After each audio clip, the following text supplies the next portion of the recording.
Perdónenme la extensión, pero quería... Pero es muy importante. Yo creo que este espacio que ha venido conquistando sin censura en la opinión, en las redes sociales, hace que además de la posibilidad de expresar el malestar, se vaya construyendo una capacidad deliberativa ciudadana con argumentos y con mucho juicio, y acompañe esto de todos estos actos simbólicos que han venido adelantando. Y por eso creo que vale la pena, y yo creo que la gente que se pega a este programa hoy con seguridad lo hace con un verdadero ánimo ciudadano, y por eso no se cansa ni le coge el sueño hasta ahora.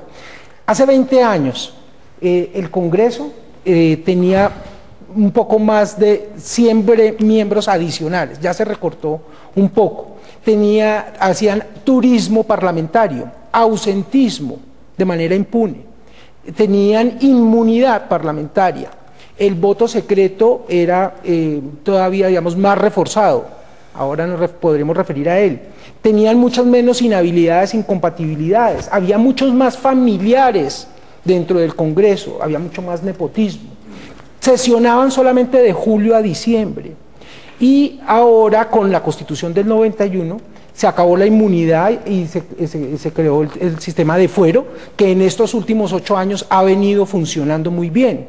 Hay eventos gravísimos como el del paramilitarismo y del caso juzgado, por ejemplo, del senador García de Sucre en relación con masacres que se conocían desde el año 2000, y solamente en medio del entorno de cierta seguridad física para los magistrados y de fortalecimiento institucional de la Corte Suprema de Justicia, de recursos que se consiguió para que tuvieran magistrados auxiliares y medios de investigación, se han venido a resolver casos que se produjeron hace 10 años o más.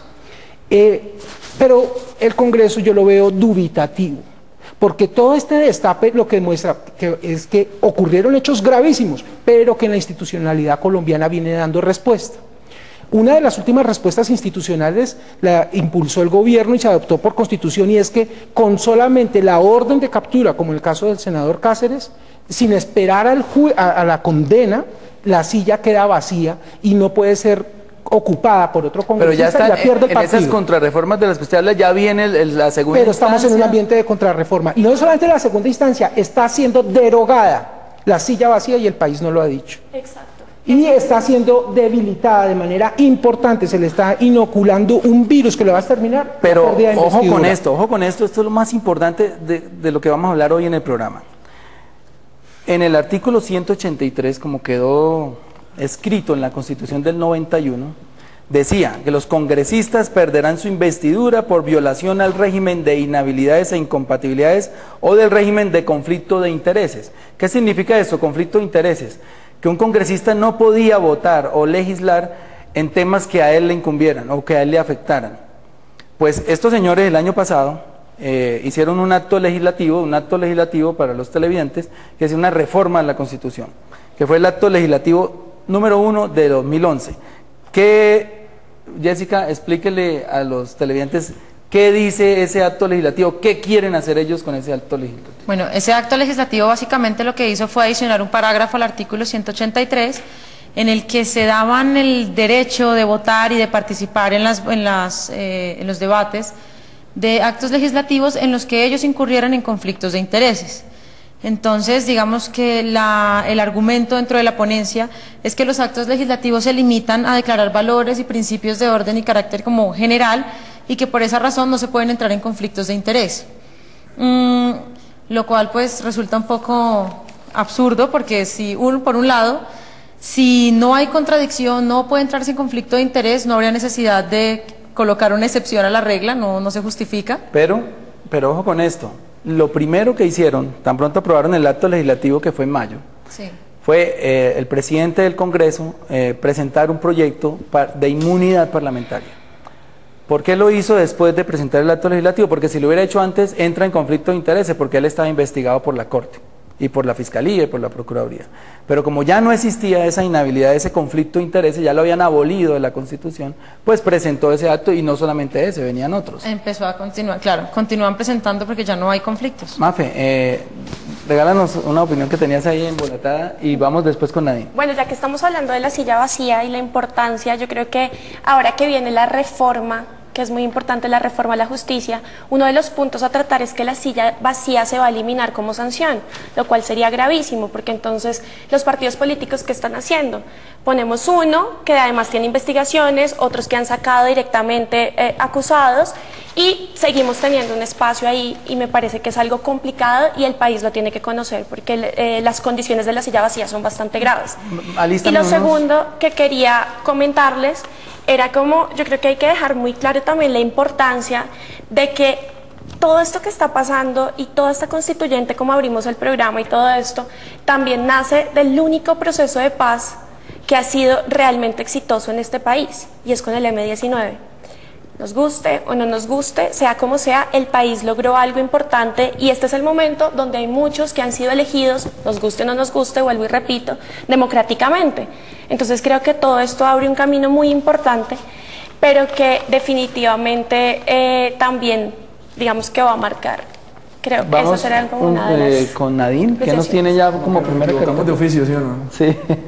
Bueno, pero mientras enfocan a Nadine, quiero contarles que ya somos trending topic con el hashtag Congreso Corrupto. Es una alegría completa después de tantos hashtags a veces tontos que impulsamos. Este es el más importante que hemos tenido. Pues nada, yo me voy con la impopularidad que tienen nuestros honorables, y bueno, hay ratoncitos muy famosos en el mundo de las caricaturas, los colombianos como que no tanto. Ok, bueno, muy bien. Ahora sí, le devolvemos la palabra. Pues aquí hay un papel muy importante nuevamente para los ciudadanos. Hay señales de avance, de reflexión, de actos de contrición del propio Congreso, como fue aprobar la silla vacía hace 2 años.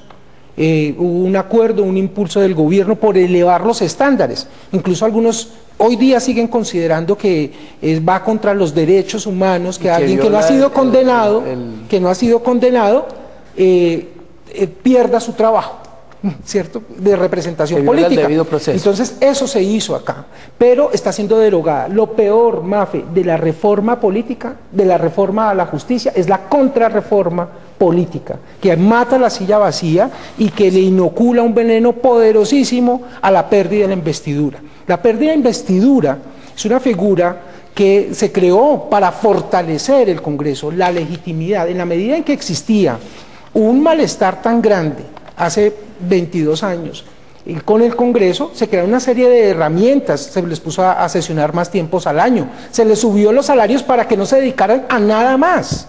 Justamente se les paga porque queremos es que estén especializados y que no estén pendientes de contratos y puestos. Eso es, digamos, en parte lo que se suponía iba a mejorar ese régimen mucho más exigente y mucho más severo, y por eso hay mecanismos. Yo creo que en Colombia, después del 8000, después de todo esto que se conoce como la alianza con organizaciones criminales por parte de algunos políticos, la gente no llegó a impulsar una revocatoria o un cierre del Congreso, en buena medida por la responsabilidad de las autoridades judiciales y del Ejecutivo, etcétera, pero por otra parte porque mecanismos como el de la pérdida de la investidura hizo que la gente sintiera que había algo de justicia.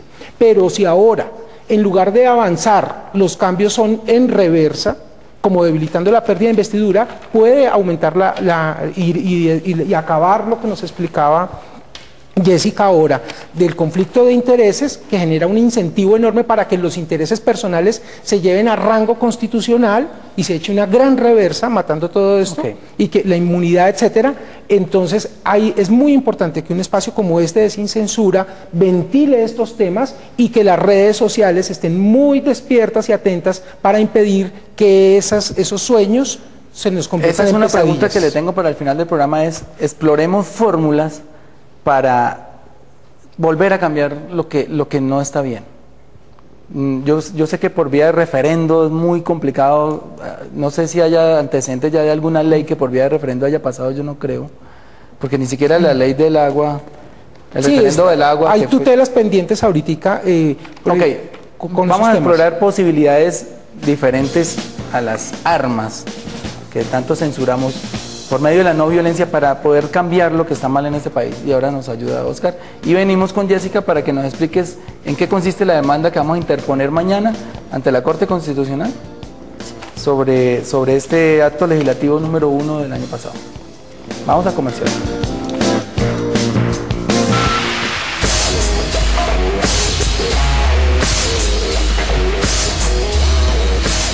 En Girardot. Bueno, volvemos con este programa de Congreso Corrupto dedicado a los padres de la patria que, a juzgar por los datos y por las estadísticas, vienen realizando diferente a como dice la prensa, porque la prensa dice que qué gran legislatura, que se han sacado no sé cuántas reformas en tan poco tiempo, pero qué tipo de reformas y a qué precio. De todas maneras, Oscar le decía en el segmento anterior, cómo explorar mecanismos para poder reformar lo que Colombia sabe que está mal.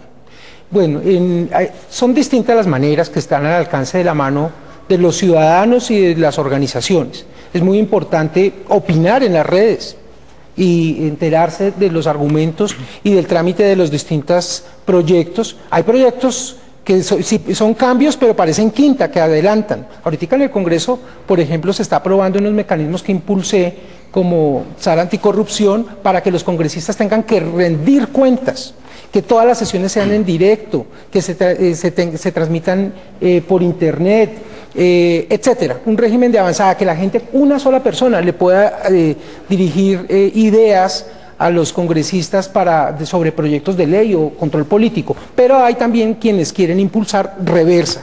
Entonces, frente a eso se puede pedir audiencias públicas. El martes pasado, un grupo de ciudadanos unidos en una alianza por la justicia, donde está la Corporación Excelencia en la Justicia, Plural, la Misión de Observación Electoral, Acción Ciudadana, en fin, un grupo de organizaciones, pedimos una intervención en el Senado de la República y expresamos esas opiniones. Otra figura, lo que se va a hacer con la demanda que está trabajando Jessica, de someter a control de la Corte Constitucional ese acto legislativo tan dañino que le despierta la lujuria de los privilegios, de exhumar privilegios a quienes no tengan reatos políticos, ni jurídicos, ni morales. Yo tengo acá un tuit de Julián Triana que dice algo muy serio. Dice, ellos no llegan solos, nosotros los escogemos. El regaño es para todos, Congreso Corrupto. En parte sí, porque muchos saben que los congresistas de ciertas regiones del país se hacen elegir también con fraude, pero a la mayoría nosotros les depositamos el voto. También, ¿cómo podríamos llegar a un efecto pedagógico para que la gente por fin algún día, siempre se repite cada 4 años, esta vez íbamos a votar bien, hay que aprender a votar? ¿Cuándo vamos a tener la madurez para elegir a los mejores hombres de Colombia para el Congreso? Hoy día estamos bajo un régimen constitucional que casi que le expropia la política a los ciudadanos y se la da a los partidos políticos. Entonces, claro, hay ejercicios ciudadanos que se pueden seguir haciendo desde la ciudadanía, pero sería importante que más ciudadanos se vincularan a dar las peleas al interior de los partidos, porque si no, queda la política para los partidos políticos y vuelve a haber el cisma, el divorcio que nosotros encontramos hace 22 años cuando mataron a Galán, que era que las instituciones iban por una parte y los ciudadanos por otra.